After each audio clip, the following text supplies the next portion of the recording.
తాకట్టులో ఉన్న బంగారాన్ని విడిపించి ఆ రోజు ఆన్లైన్ ధరకే కొంటుంది కొమ్మూరి గోల్డ్. నమస్తే, వెల్కమ్ టు సుమన్ టీవీ. నేను పద్మిని. ప్రస్తుతంతో పాటు ప్రముఖ ఆధ్యాత్మికవేత్త, దత్త ఉపాసకురాలు, శ్రీపాద శ్రీవల్లభ దత్తపీఠం వ్యవస్థాపకురాలు శ్రీమతి లతా దత్త గారు మనతో పాటు ఉన్నారు. మాట్లాడదాం. అక్క నమస్తే. అక్క నమస్తేరా. పీఠంలో ఖచ్చితంగా చిత్తా నక్షత్రం వచ్చిన రోజుని ఎటువంటి పరిస్థితుల్లో మీరు వదిలిపెట్టరు. చిత్తా నక్షత్రం అంటే సాక్షాత్తు శ్రీపాద వల్లభుడు నక్షత్రం నక్షత్రం, ఆయన జననం తీసుకున్నటువంటి నక్షత్రం. అవును. ఆ నక్షత్రం నిజంగా పుణ్యం చేసుకుంది కదక్క. అయితే ఆయన ఎంచుకొని జన్మించిన నక్షత్రం. ఎంత పుణ్యం చేసుకొని ఉండాలి. కొన్ని నక్షత్రాలు ఇట్లా ఉన్నాయి.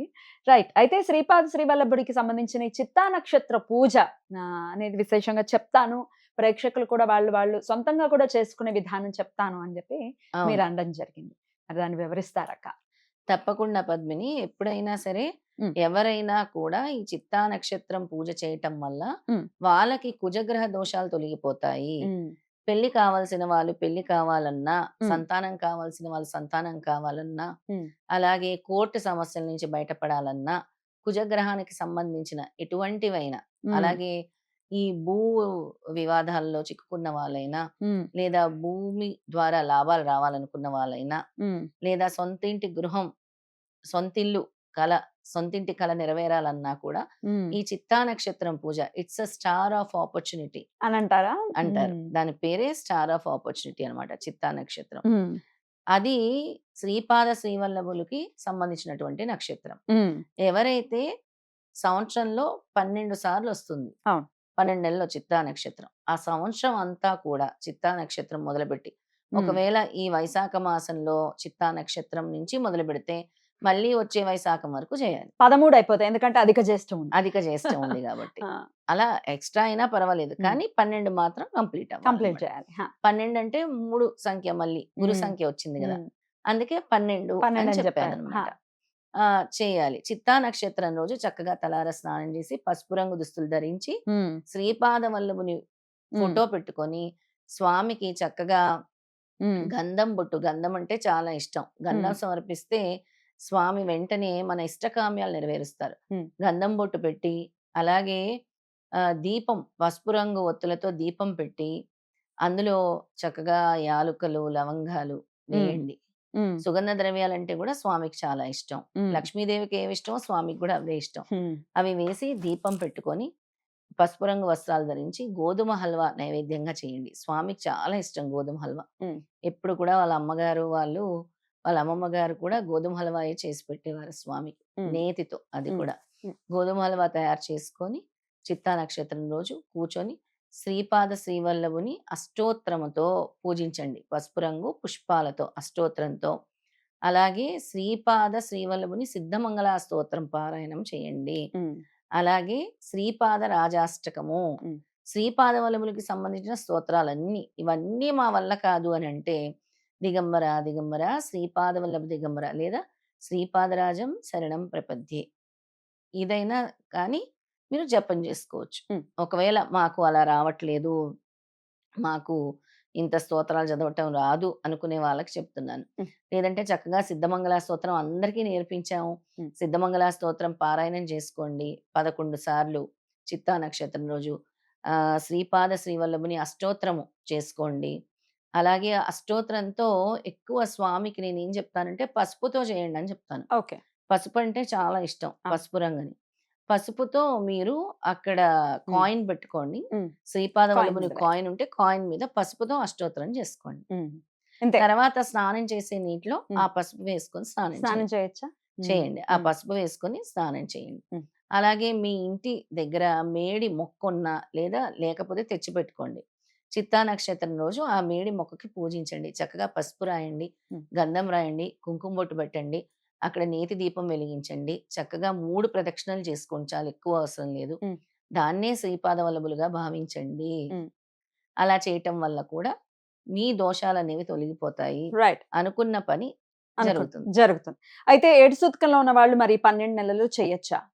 ఏటి సూతకంలో ఉన్న వాళ్ళకి పనికిరాదు, మిగతా వాళ్ళు చేసుకోవచ్చు. అయిపోయిన తర్వాత చేసుకోవచ్చు. అద్భుతం అక్క, చాలా చక్కగా తెలియజేశారు. చిత్తా నక్షత్రం ఉన్న రోజు ఎప్పుడు వస్తుంది అని అంటే నెలకు ఒక మారు వస్తుంది కాబట్టి పంచాంగం లేకపోతే క్యాలెండర్స్ చూస్తే తెలిసిపోతుంది. అవును. నెలకొకసారి వస్తుంది. నెలకు ఒకసారి వస్తుంది. ఎప్పుడు పొద్దున పూట చేయాలక్క లేకపోతే పొద్దున పూట చేస్తే మంచిది చిత్తా నక్షత్రము. మంగళవారంతో వచ్చిన చిత్తా నక్షత్రం ఇంకా మంచిది. అలాగే గురువారంతో వచ్చిన చిత్తా నక్షత్రం కూడా చాలా మంచిది. ఆదివారంతో వచ్చిన చిత్తా నక్షత్రం కూడా చాలా మంచిది. అద్భుతం. హ. మధ్యలో ఒకవేళ అడ్డొచ్చింది అనుకోండి, చిత్తా నక్షత్రానికి అడ్డొచ్చింది అనుకోండి, ఎట్లా? మళ్ళీ కంటిన్యూ చేయొచ్చు. ఆ నెక్స్ట్ మంత్ కంటిన్యూ చేయొచ్చు. ఇంకో నెల ఎక్స్ట్రా ఎక్స్ట్రా చేయాలి. ఇప్పుడంటే అధిక జ్యేష్ఠ మాసం వచ్చింది కాబట్టి ఒకవేళ మధ్యలో ఏమైనా అడ్డొచ్చినా కూడా ఇది కంటిన్యూ చేసేయచ్చు. ఉపవాసం ఏమైనా ఉండాలా? ఉపవాసం ఏం ఉండాల్సిన అవసరం లేదు. స్వామికి ఇష్టమైన నైవేద్యం చేసుకొని పెట్టుకోవచ్చు. చక్కగా మీరు స్వామి ఆరాధన చేసుకోండి.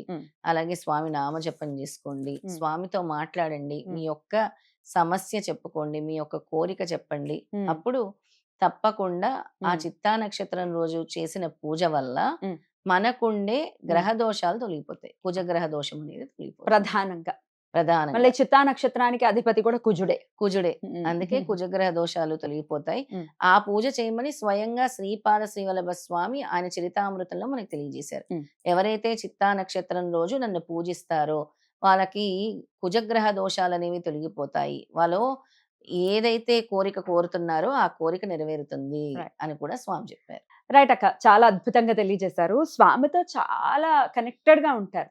ఏదైనా స్వామి మీ జీవితంలో చేసిన మెరాకిల్ ఏదైనా నాకు క్లుప్తంగా తెలియజేయండి. బోల్డ్ అని ఉంటాయి పద్మిని. రీసెంట్ గా జరిగిందని చెప్తాను. అక్షయ తృతీయ రోజు ఎలాగైనా అమ్మవారి దగ్గరికి వెళ్ళాలి. అందరికి అక్షయ పాత్రలు పూజించి అందచేయాలి మన భక్తులకి, పీఠంలో ఉండే భక్తులకి, దత్త భక్తులకి అని తీసుకెళ్లి అక్షయ పాత్రలు పూజ చేయడానికి వెళ్ళాను కొల్హాపూర్.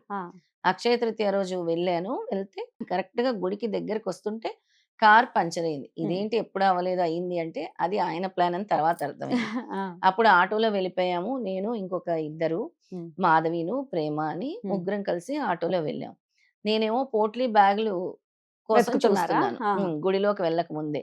ఉంటే ఇంకొన్ని మిగిలినవి కూడా వేసి అవి కూడా అమ్మవారి దగ్గర పెడితే ఇంకొన్ని ఎవరైనా అడిగితే మనం చెయ్యొచ్చు కదా అమ్మవారి దగ్గర మనం పూజించినవి అని.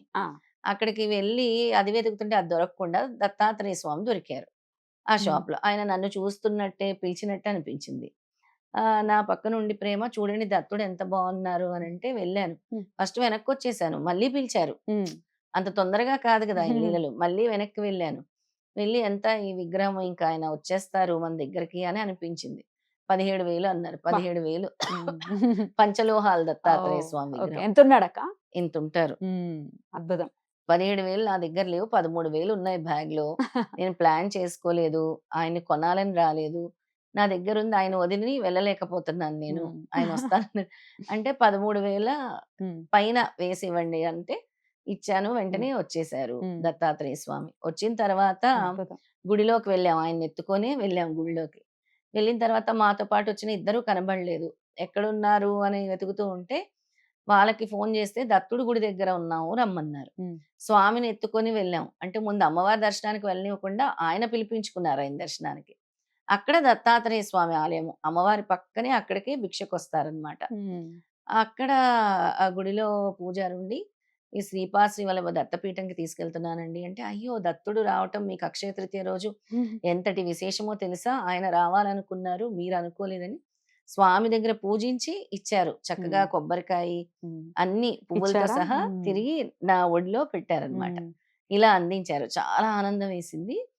ఆయన దర్శనం వెళ్ళి అక్కడ పూజ చేసుకునే వరకు అమ్మవారి దర్శనం చేసుకోనివ్వలేదు స్వామి. వెంటనే మహాలక్ష్మి అమ్మవారి దగ్గరికి వెళ్తే అమ్మవారి దండ స్వామికి వేశారు. అబ్బా!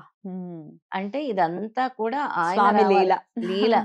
ఆయన రావాలనుకున్నారు. నేను ఆయన్ని ఆ రోజు కొంటానని అనుకోలేదు. కొల్హాపూర్ వెళ్తాను, అమ్మవారి దర్శనం చేసుకుంటాను, వస్తాను అనుకున్నాను. ఈ విధంగా లీల అక్షయ తృతీయ రోజు ఇప్పుడు పీఠంలో పెట్టాను. మన పీఠానికి రావటము చాలా ఆనందంగా ఉంది. ఖచ్చితంగా ఎన్ని లీలలో చెప్తే ఎన్నెన్నో అసలు తరగవన్నమాట. టైం సరిపోదు. అన్ని లీలలు ఉంటాయి. ఆయనను ప్రేమించడం మొదలు పెడితే ఆయన ఖచ్చితంగా ఆయన ప్రేమను కురిపించడం మనం చూడొచ్చు. దానికి సాక్షి నేనే. ఎన్ని క్షేత్రాలు తీసుకెళ్తూ ఉంటారు, ఎన్ని యాత్రలు తీసుకెళ్తూ ఉంటారు. చార్ధాం కూడా వెళ్ళబోతున్నాను. క్షేమంగా వెళ్ళి లాభంగా తిరిగి రండి. తప్పకుండా పద్మిని. మీ అందరి కోసం కూడా అక్కడ ప్రార్థిస్తాను. మీ అందరికి కూడా అంతటి అవకాశాన్ని భగవంతుడు ప్రసాదించాలని కోరుకుంటాను. తప్పకుండా అక్క. Thank you so very much అక్క. నమస్తే. జై గురుదత్త. శ్రీ గురుదత్త.